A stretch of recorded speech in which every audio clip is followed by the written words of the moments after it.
Hello everybody! Since Pokémon Legends Arceus is coming out soon, I decided to make a related video and create a Hisuian variant of the Cyndaquil line, the fire starter of the region. I won't talk about or show any leaks, and I want to ask you to please also keep the comment section spoiler free. If you want to mention anything about the leaks, please also write spoiler and then hit enter a few times, so if you post the comment people don't get spoiled right away. I will still read it as long as it's just about the leaks. I saw a few people apparently got their games days early and there are already playthroughs on YouTube. Please don't mention anything from those. I still want to play the game relatively unspoiled. Also, please don't forget to leave a like and subscribe so the algorithm knows you like this channel. But let's start with the interesting part. So, a bit explaining first. Cyndaquil is one of my favorite starters, since it was my second starter ever. A few years ago, I think in 2016, I played a fan-made game called Pokémon Insurgents, who introduced the so-called Delta Pokémon, which is basically regional variants, but before regional variants were a thing. Correct me if I'm wrong here. Since the game was absolutely epic, I decided to make a Delta variant of Cyndaquil line, which was the inspiration for this video, cause I wanted to revisit the concept I had back then. This line is going to be an Ice and Ghost type, which would definitely not work for the Legends games, cause it is still the fire starter and they would have to ditch the primary typing, which I highly doubt they would do. I contemplated making it Fire Ghost, because my original drawing didn't look much like an Ice type, but I figured I would like to reimagine the line how I would have drawn it if I was able to back then. The design honestly is nothing too crazy or unexpected. I give Cyndaquil longer fur, since it will live in icy areas and needs something to keep it warm. It's pretty uninspired to just slap a skull on it to be a ghost type, but I liked how it looked in my original design, so I kept it that way. However, I changed the back part and instead made 3 bone parts sticking out of the back, which are covered in a small iceberg. The original drawing already had a fully developed mouth on its belly, but I changed it to a pattern that looks like 3 sharp teeth. The official Hisuian forms I think were all inspired by some traditional legends or folklore. I kinda cheated because I had this idea pretty spontaneous and wanted the video to be released before the games come out. So, in Japan there are an uncountable amount of yokai, right? And a few of them have mouths in unusual parts of their body, like the back of the head or the belly. I thought that would be enough to justify this design choice, even though it probably could have been a bit more explicit in my opinion. I like the rendering and the design of this one by far the best out of the line. It is just so much easier to make a somewhat official rendering when it comes to regional variants, because you just have to look at the official artwork. You have your shading reference right there, it's amazing. Compared to the Copic marker drawing, I used less saturated colors to bring across the ghostly feeling. Now that I look at the arms plus the teeth pattern, that totally reminds me of that one Team Snooze Pokemon from Birdkeeper Toby's Pokemon Tempest. You probably know what I'm talking about. If not, you should totally watch Pokemon Tempest, it's amazing. And here is the Hisuian Cyndaquil in its natural habitat. They are known for burying themselves in the snow to disguise as small icebergs. However, since their bones are visible through the ice, they fooled a lot of people who believed they had found the remains of a dead Pokemon.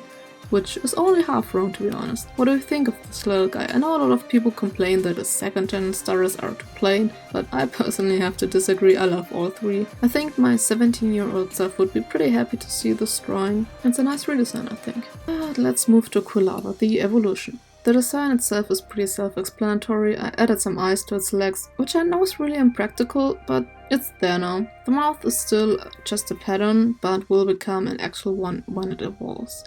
Now I'm going to talk a bit about my hopes and opinions of the game so far, or rather the trailers we have seen, not mentioning any leaks, I promise. I always wanted something like Legends Arceus when it comes to the game world. Something more open spacey, you can explore, you know? And from what I've seen, there are Pokemon and collectible items in the overworld, which is really cool, and I already know I'm going to spend way too much time just walking around and collecting stuff. Side note, I'm a huge fan of Skyrim, and 95% of the time when I play I just wander through Skyrim and collect plants, hunt for food and resources, and rob bandits for more food and alcohol. The character I'm playing is also preparing a bunker for the apocalypse. Wrong franchise, whoops. Let's get back to Pokemon. Right when I'm writing the script, the game is not out yet, so I don't know if it's good or not, but it looks like Game Freak tried to do something different from the regular main series game, so I'm looking forward to it. And for example, the Pokémon Rangers games are my favorite Pokémon games, and they definitely tried something different with that spin-off series, so I have high hopes for Legend Arceus and potential predecessors. On the one hand, I'm a bit anxious, I guess, and it doesn't even have anything to do with the game itself, but with another franchise, because in 2020 the Kickstarter of Kindred Fates, an open world monster battling game, was launched and it got quite some attentions. I'm a bit worried that once the game comes out, people will accuse them of trying to copy Legends Arceus, because in my opinion the take on the overworld is pretty similar. Maybe that's just my paranoid brain, but I feel like a lot of Pokemon fans jump quickly to conclusions and accuse every game that has monsters in it of being a Pokemon ripoff. And now I talked about another unrelated game. Cool, good job.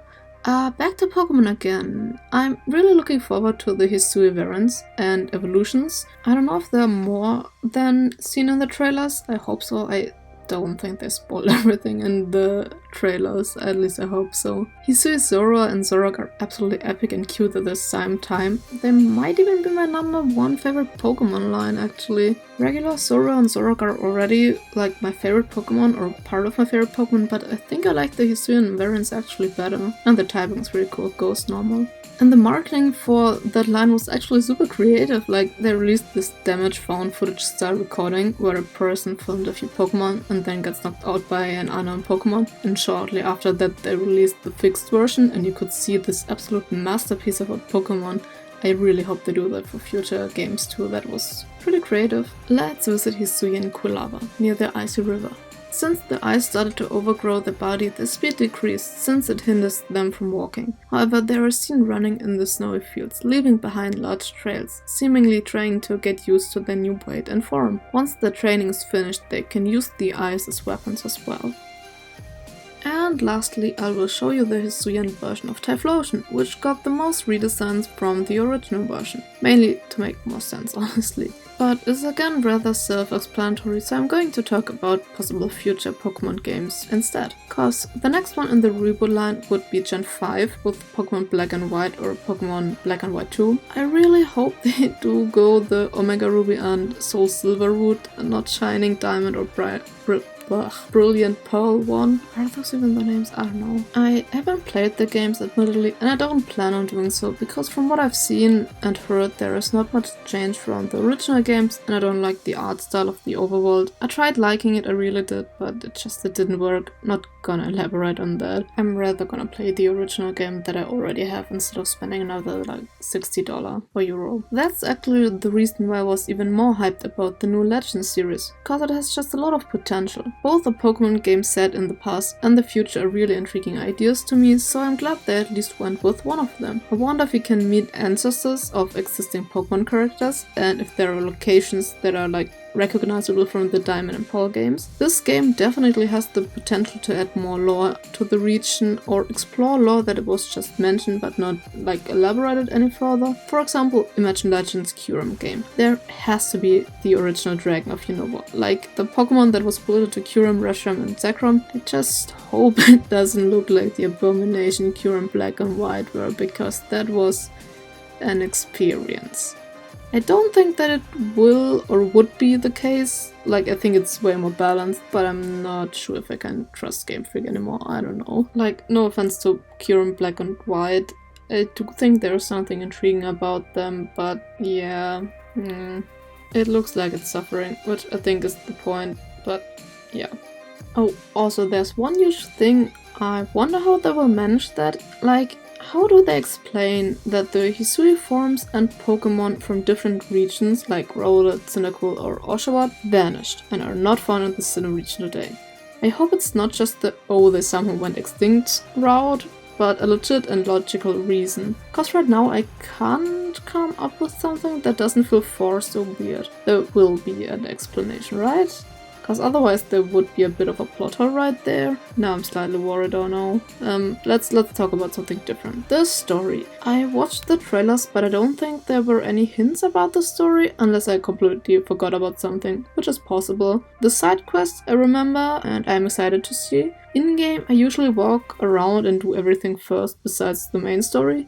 Sometimes this goes as far as me forgetting what the main story even is, and that's also the case when I enjoy the story, but I don't know, maybe that's my procrastinating nature. Anyways, the story. Since the game is called Legends Arceus, I would guess that the story will revolve around Arceus, which would make sense. Maybe the region is in danger and you have to find it so it can save your home. Yeah, that's probably too far-fetched. I don't know, there are no hints. I'm wondering what you will be doing all the time in the game, because in the main series your goal is to defeat the gyms and become champ and stop random evil team from whatever they want to do. Hopefully there's more to do in Legends games than just doing side quests or quests for people, or at least let there be a huge variety of different quests and not just show me Pokemon XY or collect this item, because this will probably get very boring over time, very quickly. Also, what do I do with all Pokemon I have to catch? Like, will the people keep them? Do I have to take care of them? I can't take care of 200 Pokemon, I don't want to. Well, anyways, here is Hisuian Typhlosion. Its back is now fully covered in ice, and the mouth on its belly turned into an actual one. While I'm not 100% sold on the design, or rather the execution, I do like the concept at least. What do you think? Would you use one? Well, Legends Arceus is a few days away. I hope this video was a nice way of passing time until the game is released. Please also check out my main series where I create a brand new Pokemon region called the Germansburg region. See you in the comments!